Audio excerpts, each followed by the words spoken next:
नमस्कार, TV9 मराठीमध्ये आपलं स्वागत। मी प्रज्ञा आणि बुलेटिनच्या सुरुवातीलाच मोठी बातमी आहे। मनोज जरांगे पाटील रास्ता रोको आंदोलनावरती ठाम आहेत। सगळे सोयऱ्याच्या अंमलबजावणीसाठी उद्यापासून रास्ता रोको करण्यात येणार आहे।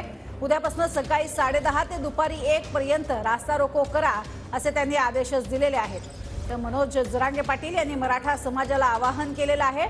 तर आरक्षणाचा प्रश्न सुटलाय, लोकांना वेठीस धरणं समाजाच्या हिताचं नाही असं शंभूराज देसाईंनी म्हटलंय।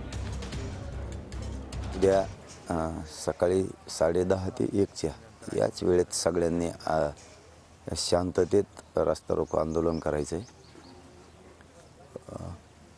दुसऱ्या वेळेत आपण करायचं नाही, कारण सध्या परीक्षा सुरू आहेत। सामाजिक जे कार्यक्रम आहेत, जयंतीचे, काही परळीला एक ब्राह्मण महासंघाचा कार्यक्रम येतो, त्याला सगळ्यांनी सहकार्य करावं।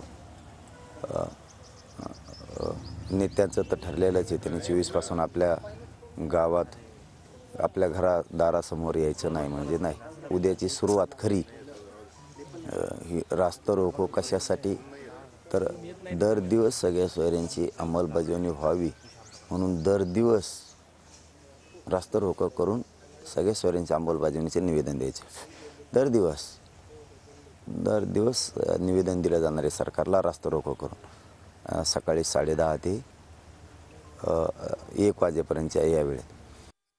आता रोज सांगायचं रास्ता रोको करा। आता मुलांच्या 12वीच्या परीक्षा सुरू होणार आहेत, वेगवेगळे सार्वजनिक समारंभ आहेत, लग्न समारंभ आहेत।